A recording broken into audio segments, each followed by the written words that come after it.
Thunder Force! Woohoo! Alright. What is up, Netflix fans? Welcome back to my channel. As always, I'm reviewing the brand new movie or series on streaming, and this weekend, it's Thunder Force. I want to say thank you to Netflix for providing me this early.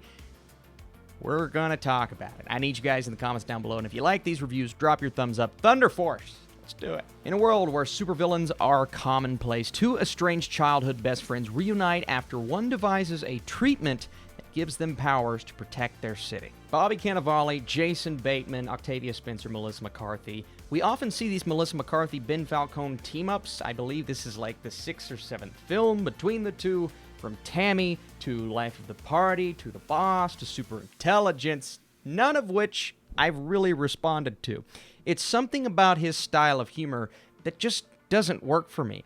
And I don't think there is a lack of talent there. There's clearly something within those films that works for a lot of audiences, but for some reason, I've just never clicked with that style of comedy. And I saw an article where he said this is the fastest script he's ever written, which made me a bit hesitant. And then you look at the concept, and the idea behind Thunder Force, I think, is a solid one. It's more so the execution that I have a problem with, but we'll talk about that here in just a second. But really, anyone can become a superhero. We start out with Melissa McCarthy's character, and she doesn't necessarily seem like the superhero type. She's over the top. She is constantly throwing out jokes, essentially playing a similar character to what we're used to her playing. And I'll start with defending Melissa McCarthy. I actually think she's really good. The problem is, she always pops up in these movies, and I say specifically, these movies, where she's not very good. That's not really her fault. It's more so the writing behind her characters. It's that Ben Falcone, Melissa McCarthy combination that I've just not been too keen on so far. It's not worked. Really, none of the films have worked. So I said, could this be the one? And she's playing the same character that she's always playing, except this time she kind of falls into this superhero process, gets these powers. We spend 45 minutes where she's trying to figure out these powers, and we're trying to figure out what else this movie has to offer us. But in the background, we have Bobby Cannavale's character, who's up to no good, and a few of his henchmen and women. One is Palm Clementine, and two is Jason Bateman. I'll say this, Jason Bateman genuinely got me laughing throughout this movie. There's something about the fact that he has crab claws as arms. I don't know why. It was so funny for me, but that's the moment, and really the interactions between Cannavale's character and some of his henchmen. He tends to just kill people for no reason in this movie, and he's constantly killing henchmen, and Jason Bateman's like, dude, you just killed somebody that could be of use to us, and he keeps doing it. There's one moment where he doesn't know what the guy's name is. The guy's name is Andy, and they have this full-on conversation. Those moments actually made me laugh and intrigued me.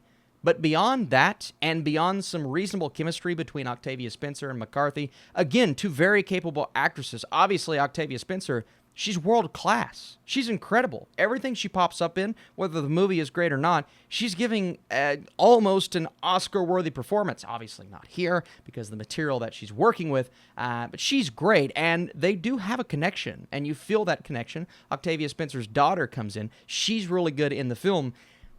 It's just everything surrounding these characters. I feel like in a different movie, in a different setting, they could have worked, but the quirky, silly, unfunny nature of this story just didn't work for me. Because I'm not laughing.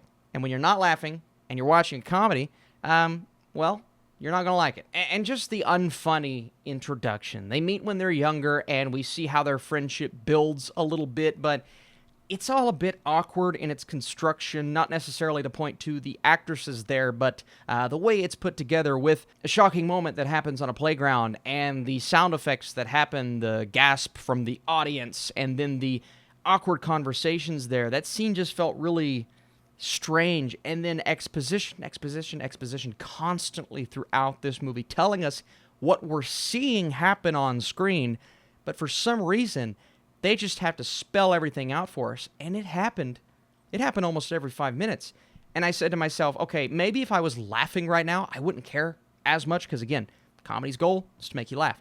But since I'm not laughing, I'm sitting here kind of criticizing the actual script. And when you start to dig into the script, it's not good. And again, if you thought this was funny, you don't care. You've probably not even made it to this point in the video. So for everyone not here anymore, I'm not sorry. I'm not sorry at all, because this is just how I feel. And when you just don't get anything from the bits and the quirky nature other than really Jason Bateman and a few moments, I guess, from McCarthy, she's funny by nature.